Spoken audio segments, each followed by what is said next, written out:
আজকের সকালটা ছিল অন্যরকম।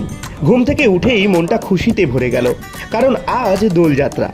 সকালের মিষ্টি রোদ আর পাখির কলরব যেন জানান দিচ্ছিল রঙের উৎসবে মেতে ওঠার সময় এসে গেছে। আমি আর আমার হাঁটতে যাওয়ার দাদারা সবাই মিলে ঠিক করলাম রোজকার রুটিন ভেঙে একটু অন্যরকমভাবে দোল উদযাপন করব। তাই আমরা বেরিয়ে পড়লাম প্রাতঃ ভ্রমণে। গন্তব্য আমাদের প্রিয় বগুড়ান সিরাই। হাঁটতে হাঁটতে যখন সিরাইকের উপর পৌঁছলাম তখন চারপাশের দৃশ্য দেখে মনটা সত্যিই আনন্দে নেচে উঠল। সূর্যের সোনালী আভা যেন এক স্বপ্নময় পরিবেশ তৈরি করেছে। মৃণালদা আগে থেকেই আবির নিয়ে এসেছিল, তাই দেরি না করে আমরা শুরু করে দিলাম দোল খেলা।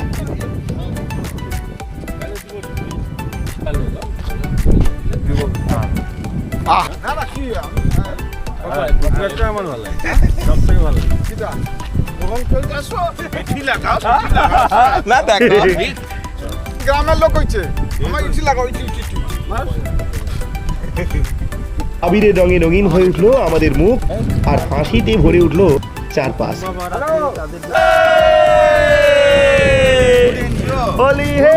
রঙিন আবিরের সাথে মিষ্টি হাসির মিশেল আর তার সঙ্গে বন্ধুত্বের উষ্ণতা, এইসব মিলিয়ে আজকের দোল উদযাপন ছিল এক অন্যরকম অভিজ্ঞতা। এরপর ফেরার পথে আমরা রাস্তায় সবাইকে আবির মাখিয়ে দোলের শুভেচ্ছা জানালাম। ছোট বড় সকলেই যেন এই রঙের উৎসবে মেতে উঠেছিল। আজকের এই দিনটা সত্যি খুব স্পেশাল ছিল।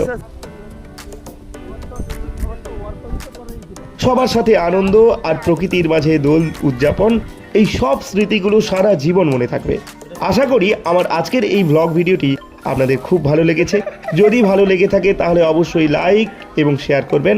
আর হ্যাঁ, আমার চ্যানেলটি যদি ভালো লাগে তাহলে অবশ্যই সাবস্ক্রাইব করবেন। আর যারা ফেসবুক থেকে দেখছেন ফলো করে রাখবেন। টাটা, বাই বাই, সবাই ভালো থাকবেন। সবাইকে দোলযাত্রার অনেক অনেক শুভেচ্ছা রইল। একদম হ্যাঁ করবেন, এটা আবির বেশি বাবু দেখি না দাঁড়া সেই দিদি।